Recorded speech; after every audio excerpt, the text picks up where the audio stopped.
From the minute a young black woman walked into the sumptuous ballroom of the Château de Lumière, she felt the weight of 1,000 judgmental eyes. Her pale lavender silk gown, with its modest elegance standing out among the sea of shimmering couture, elicited sneers from the elite gathering for the year's wedding. The lack of a designer label, her handcrafted beaded clutch, and her understated appearance elicited nasty comments. "Looks like she's auditioning for a retro airline ad," a voice muttered, loud enough to be heard throughout the audience. "Is this a high society wedding or a community fundraiser?" Another joked, eliciting bitter, chilly laughter.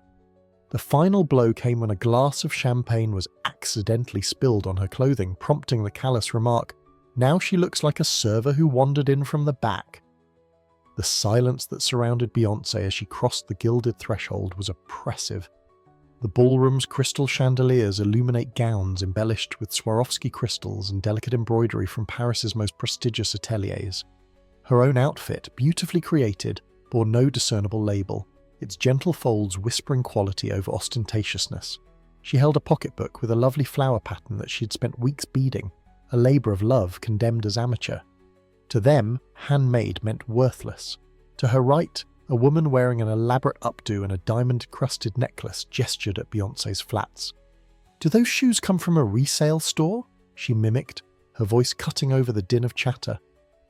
Beyoncé's heart clenched, but she summoned the strength imparted by her father, a librarian who had battled discrimination with quiet dignity. "Stand tall and let their words reveal their hearts, Mahone," he told them. She lifted her chin, her demeanour peaceful, quietly repeating his mantra. True worth is not visible on the exterior.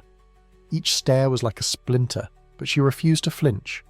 Her former friend Vivienne Langston shone in the centre of the room in a gown that sparkled like liquid starlight, its silver threads catching every light.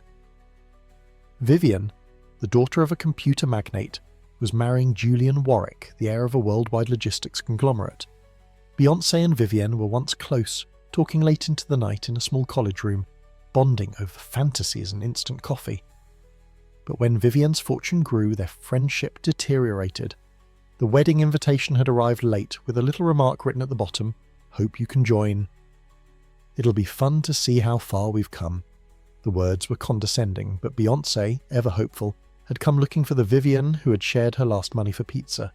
Instead, she encountered a stranger dressed in riches and artifice. Vivienne approached, her scarlet lips curled into a smile that did not extend to her eyes. "Beyoncé, you made it," she replied with a mocking tone.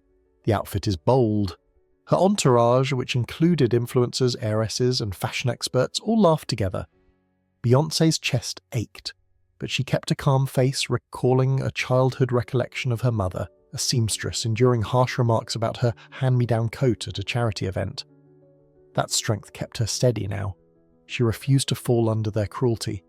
Her quiet was her shield, reflecting their pettiness back to them. The ridicule became bolder. Elise Moreau, a stylish fashion reviewer, looked at Beyoncé's clutch with a dramatic grimace. "Handmade beads? Is it a craft market or a couture event?" she drawled, her voice piercing enough to draw blood. A modest throng formed, anticipating a spectacle. Another attendee, spinning a champagne flute, added, "She must have thought this was a small-town barn wedding." The laughter erupted, chilly and biting. Beyoncé closed her eyes briefly, focusing on her father's words. Let them expose their own shallowness. She'd crafted a life full of meaning, not labels, yet the barbs still hurt. Then came the coordinated blow. Camille Dubois, a designer who had once attempted to cooperate with Beyoncé only to steal her patterns, approached with a champagne glass. Her angular form was clothed in avant-garde clothing, and her sneer revealed past grievances. After learning of the theft, Beyoncé declined to give her name to Camille's brand for years. Camille stumbled and flung her champagne across Beyoncé's dress. The chilly liquid soaked the fabric and clung to her skin. "Oh my!" Camille gasped, her tone mockingly regretful. "I mistook you for a tablecloth." The audience burst out laughing, with phones clicking shots as flashes highlighted the situation. "She looks like a maid who snuck in from the kitchen," someone teased. "Or a caterer crashing the party," another said. A film producer known for gritty documentaries approached Beyoncé and touched her face with a patronising grin. "Chin up, darling," she instructed. You're the raw authenticity we need in this polished crowd." The words were intended to hurt, but Beyoncé concentrated on a faraway candelabra, its light grounding her. She refused to give them the satisfaction of a reaction. Her father's voice echoed, "Stand your ground and let their wickedness define them." The crowd's laughing faded as they noted her unwavering composure. Vivian, her arm linked with Julian's, looked with a triumphant glimmer, enjoying the scene. Julian giggled softly, obviously apprehensive but unwilling to intervene. The champagne flowed down Beyoncé's dress and pooled at her feet, yet she stood erect, dignity intact. She remembered her mother's quiet strength, sewing late into the night to provide for her family, and never giving in to those who criticized her simplicity. That legacy strengthened Beyoncé's resolve, reminding her that she was more than the sum of their disdain. As the audience's amusement faded, Beyoncé sensed a shift in the air, a subtle tension, as if the room itself was holding its breath. The orchestra's music faded, replaced by a quiet piano tune. Heads turned toward the great entrance, and the vicious laughter faded into nervous muttering. Beyoncé's heart raced with anticipation rather than fear. She recognized the silence, which fell when indisputable strength entered a room. Her fingers curled around her clutch and the beads pressed into her palm. She didn't know who was coming, but she could tell the tide was about to turn. The stillness grew deeper when the huge double doors of the Château de Lumiere's ballroom swung wide, revealing a man whose presence demanded immediate silence. Marcus Ellison, the mysterious CEO of Ellison Ventures, walked into the spotlight, his fitted navy suit emphasizing his strong presence. His step was deliberate, and his dark eyes looked across the room with a quiet intensity that made the air feel heavier. Marcus was a legend, a financier whose decisions had the power to transform industries overnight. No one had realized Beyoncé was married, least of all him, the guy who controlled half the fortunes in the room. Beyoncé's heart lightened. A flood of relief washed over her as she met his stare. The vicious laughter that had filled the ballroom minutes before had faded into horrified quiet. Marcus's gaze shifted to her wet dress, the lavender silk clinging to her skin and champagne still flowing from the hem. Without saying anything, he pulled off his suit jacket, a masterwork of exquisite tailoring, and put it over her shoulders, protecting her from the cold and brutality. The gesture was simple yet deep, a tacit affirmation of her worth. Beyoncé gripped the jacket's lapels, her hands calm despite the emotional quake within her. She sensed the room's attention change as the ridiculing audience grappled with the reality of her connection to Marcus. He turned to face the assembly, his voice low yet resonant, piercing the silence like a blade. "Vivian Langston," he continued calmly but firmly. "Langston Tech owes Ellison Ventures $22 million, correct?" Vivian's face paled and her scarlet lips parted in shock. The audience appeared to shrink back, as if the weight of his words pressed against them. Before she could react, Marcus said, "I terminated the loan restructuring this morning." The room gasped collectively. Vivian's hand slid from Julian's, her starlit gown no longer a sign of triumph, but a frail cover for her disintegrating empire. She swayed and gripped a neighbouring table to keep herself stable. Marcus's eyes turned to Camille Dubois, who stood motionless, her champagne-stained hand betraying her previous actions. "Camille," he replied, his voice steady, "your design studio leases production space from Ellison Properties." Camille's angular form appeared to crumple inward, her smugness giving way to panic. She opened her mouth, but no words came out, her gaze drawn to Beyoncé's soaked clothing as if she realized the cost of her brutality. The silence in the room became stifling, the guests' former confidence replaced by dread. Marcus finally went to Julian Warwick, who had retreated behind Vivian, his face a mask of anxiety. "Julian," Marcus explained, "I sold a large share in Warwick Logistics this morning. The markets will reflect that by tomorrow." Julian's jaw tightened, sweat beads on his brow. The guests exchanged nervous glances, knowing Marcus's decision would send shockwaves through the global economy. The wedding, which was supposed to be a celebration of wealth and position, was unraveling before their eyes, live-streamed for the entire world to see. The hush was now complete, a smothering blanket over the dazzling crowd. Marcus's power was evident, and for the first time the elites saw Beyoncé as a force to be reckoned with, rather than a target. He returned to Beyoncé, crouching to recover her beaded clutch from the floor. where it had dropped during the champagne episode. He carefully placed it in her palms, brushing his fingers against hers in a sign of unshakable support. Beyoncé's throat clenched, but she refused to shed tears. She nodded slightly, responding to his unsaid question, "Are you okay?" Marcus spoke again, his voice resonating over the astonished audience. "Beyoncé once told me, I don't want vengeance, I just want them to understand what it's like to be left behind. Today, they will." His words dropped like a verdict, each syllable exposing the visitor's hubris. Vivienne's makeup began to smear, and her poise crumbled under the strain of her financial collapse. Camille lurched back, her expensive gown a hollow symbol of her crumbling empire. Julian's gaze raced between them, looking for an escape from the pandemonium Marcus had caused. Beyoncé felt a peculiar peace come over her. She had never sought vengeance, despite years of being mocked by Vivienne, Camille, and others for her lack of sparkle.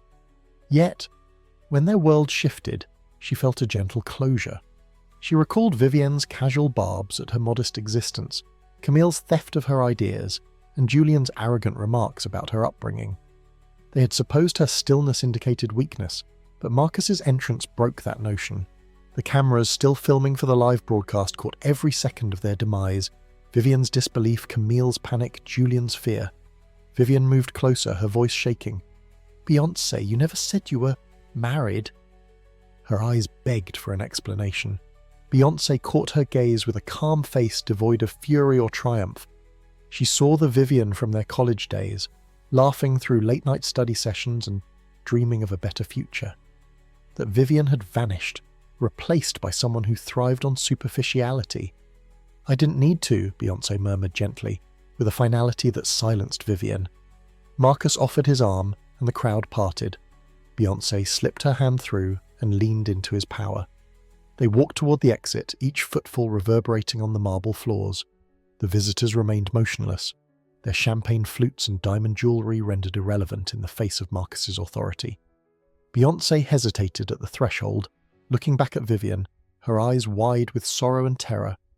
In that moment, Beyoncé saw more than just a broken bride, but a woman who had exchanged honesty for transient adoration. She felt no gratification, only a quiet determination to let go of those who chose harshness above kindness. The stillness fell as they entered the corridor, leaving the personnel in amazement. Marcus's security team hovered covertly to ensure their way was clear. Beyoncé lifted the edge of his jacket, delicately apologizing for the champagne that had dampened it. He responded with a faint smile, as if these things were inconsequential. They walked into the chateau's marble lobby, passing large windows that framed nighttime gardens. Beyoncé's thoughts moved inward, cutting links with the world of hypocrisy she had experienced.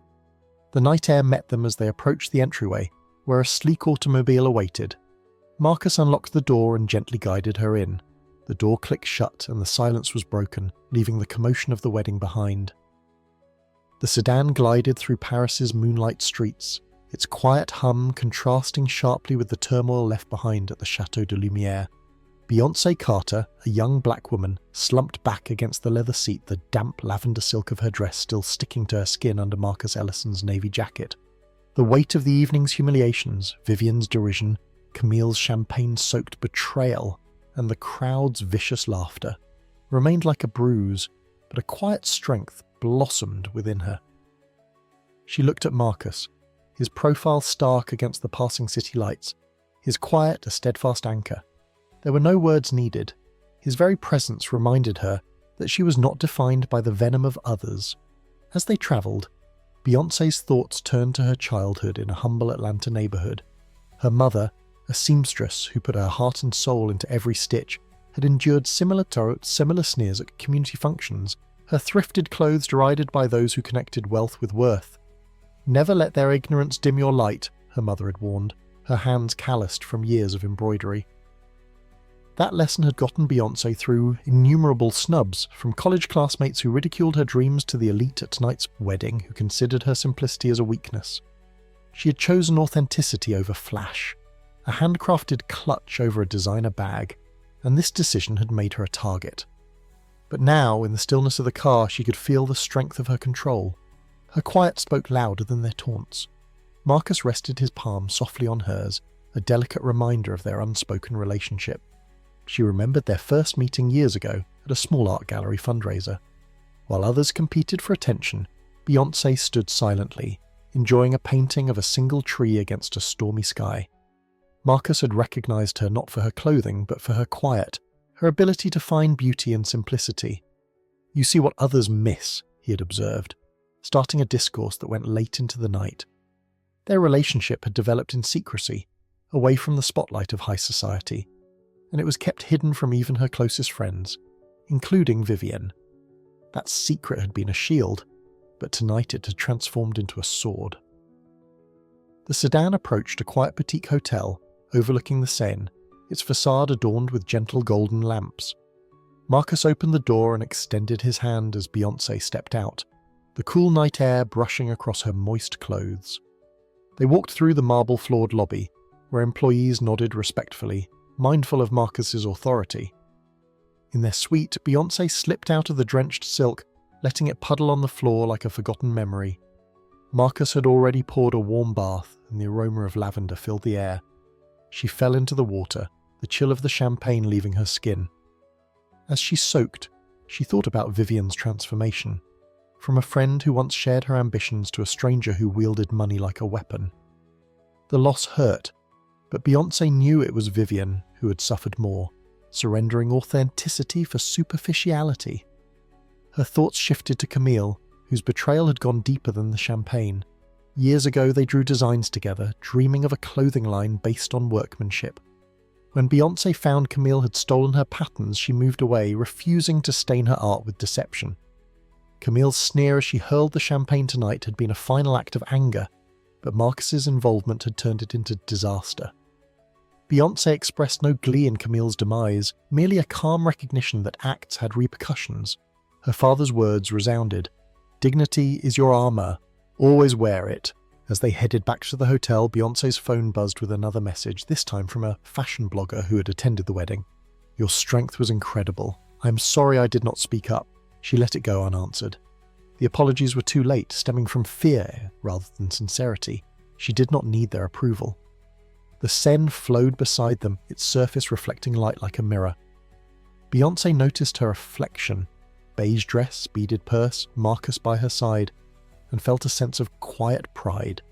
She had walked through a hurricane of brutality and emerged intact, not because of her wealth or prestige, but because of who she was. Back in the suite, Marcus showed her a fresh article titled, "Who is Beyoncé Carter? The Woman Who Caused the Wedding Uproar." It speculated on her background, marriage, and quiet authority. She smiled and handed the tablet back. "Let them wonder," she remarked. Marcus nodded, his eyes softening with understanding. The world may never truly know her, but those who mattered, her family, Marcus, and the vendor who witnessed her craftsmanship, do. The wedding's pandemonium was now a distant memory, a reminder that dignity was her most powerful weapon, and célébrer her loudest response. Weeks had gone since the wild night at the Château de Lumière, and Beyoncé Carter, a young black lady, stood in a bright courtyard outside Avignon, the perfume of lavender lingering in the air. She wore a flowing cotton dress in pastel blue that echoed the Provençal sky, with a handcrafted beaded clutch tucked under her arm. The sting of the wedding, Vivienne's betrayal, Camille's champagne-soaked hatred, and the crowd's mocking laughter had gone into obscurity, replaced by a profound sensation of release.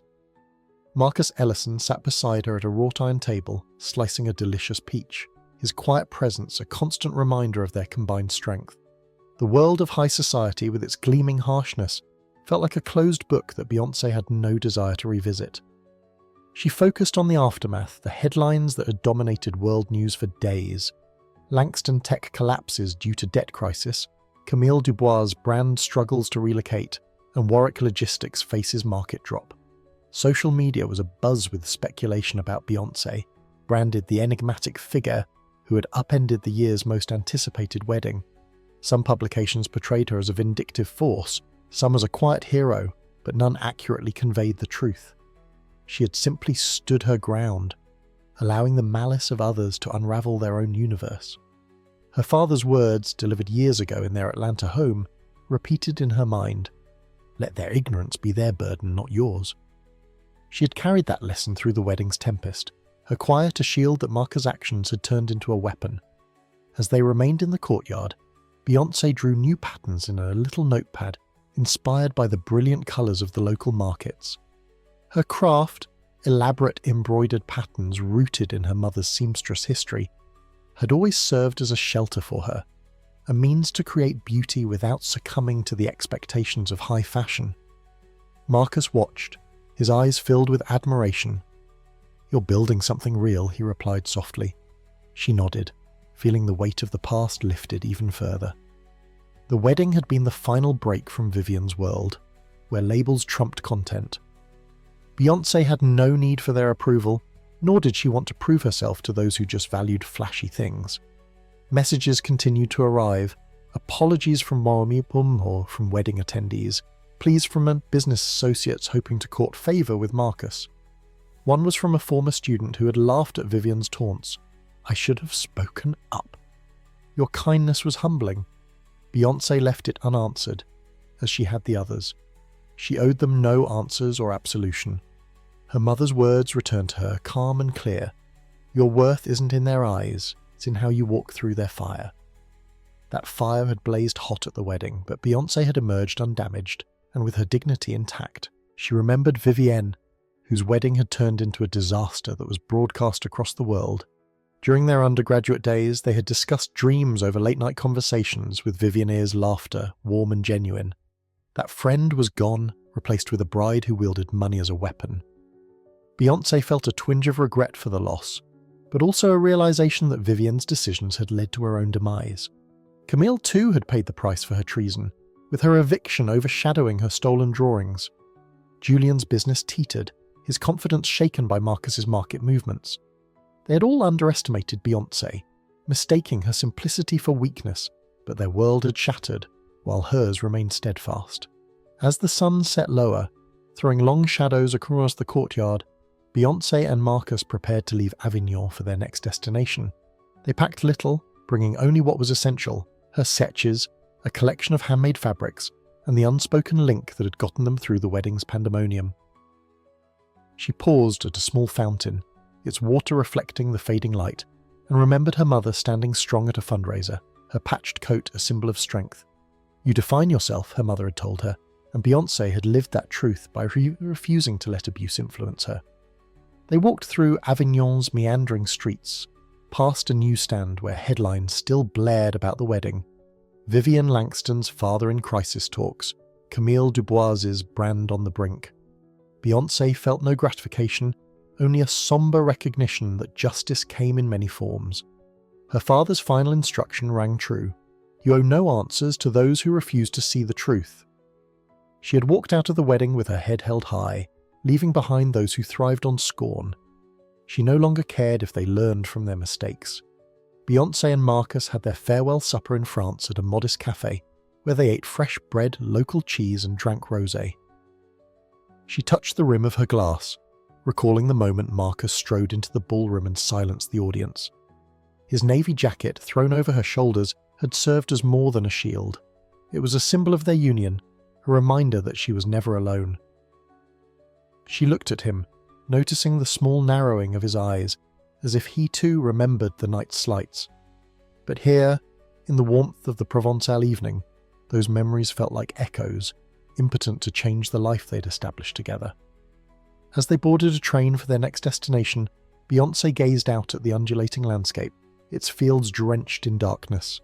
She felt tremendous gratitude for her parents, who had taught her to be proud without vanity, for Marcus, who had always respected her, and for herself, for choosing sincerity over display. The wedding had served as both a crucible and a mirror, reflecting the emptiness of those who mocked her. She prayed dimly that someone in that sparkling crowd, perhaps Vivian or Camille, would one day see through their illusions and discover humility. But that was their journey, not her own. Beyoncé closed her notepad, her most recent doodle of vivid floral design inspired by the fountain's shine. She leaned into Marcus's arm, which served as a stable anchor. The train's rhythm propelled them ahead, away from the tumult of Paris and the world that had attempted to diminish her. She had no desire for vengeance or to prolong their collapse. Her silence had been her strength and her dignity her victory.